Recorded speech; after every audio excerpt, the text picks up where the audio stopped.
Dia da Consciência Negra.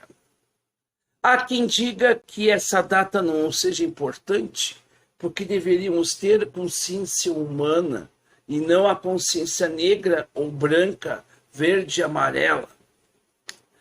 A questão é que muitos que falam isso não têm consciência humana. Eles ignoram aquilo que eles cultuam como valores ainda. Os retrógrados, chamados de conservadores, por vezes dizem, né, e simplificam a coisa dizendo que um dia como hoje não é um dia tão necessário. Até mesmo usam aquele recorte de Morgan Freeman, aquele velho recorte que ele fala sobre essa questão racial, principalmente, né, um afro-americano falando sobre isso, para corroborar com sua tese furada. A questão é que hoje é um dia de reflexão sobre uma parte da população brasileira que ainda continua sendo oprimida. Porque nesse Brasil, neste país em que o colarinho rouba e nada acontece, quais são os 3 P's que vão para as cadeias?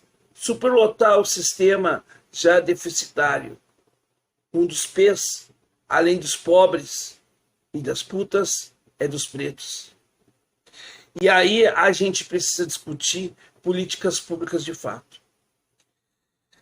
Houve, durante o governo Lula, lá atrás, 20 anos atrás, a instituição da Lei 10.690, alguma coisa. Não sei se é esse mesmo número de fato, mas não importa o número. É a Lei 10.600, que todo mundo sabe que instituiu nas escolas, né, a necessidade de estar no calendário escolar aquela semana da consciência negra e tudo mais.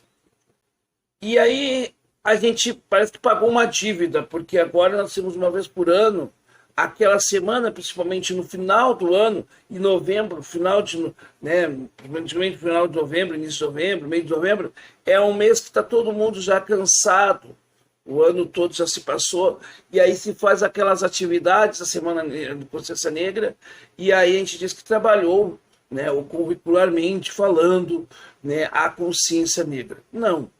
Nós falamos coisas clichês, fazemos feiras clichês, mas de fato nós não instituímos a consciência de entender que é preciso muito mais do que uma semana para falarmos sobre a cultura negra ou a cultura indígena.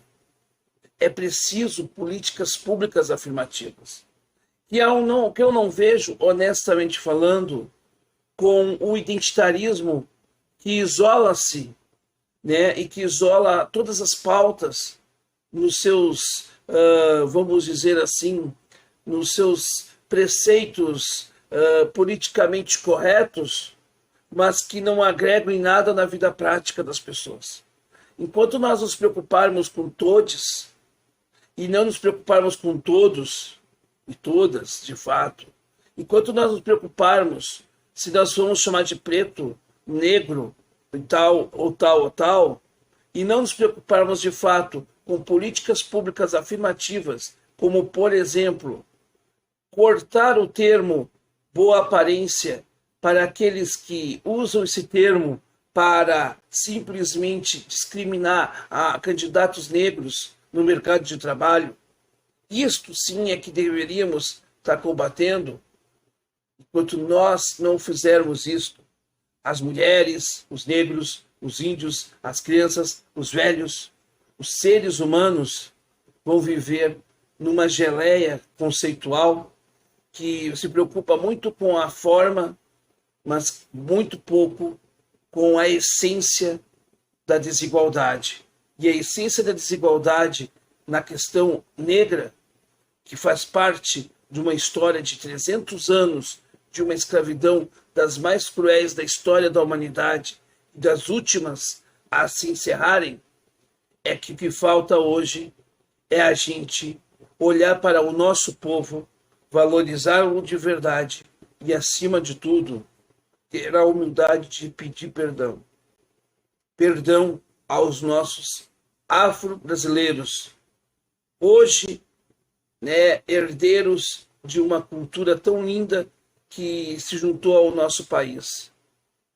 Perdão, porque ainda continuam muitos dos nossos irmãos à revelia, à margem do processo, porque talvez o que nós não conseguimos superar no dia 21 de novembro de 2022 é o pensamento escravocrata, que por mais que haja a abolição da escravatura ou haja a fuga e a libertação de Palmares, de Zumbi, ainda continua permanecendo e fazendo com que as pessoas achem graça, ainda nos dias de hoje, um ex-presidente, futuro ex-presidente, que disse que uma pessoa pesava em arrobas, porque ele era negro da região quilombola. Enquanto nós não nos livrarmos do pensamento escravocrata, ainda arraigado nas nossas rotinas, nos nossos pensamentos, não temos o que comemorar nesse dia. E enquanto alguns disserem que brancos também não poderão adentrar a esta causa, como algumas feministas que não entendem que a gente, para buscar e aumentar o direito das mulheres, é preciso inserir os homens nessa discussão. Enquanto ficarmos com locais de fala, continuaremos sendo os segregadores em nome do combate à segregação. E isto, para mim, não contribui com rigorosamente nada.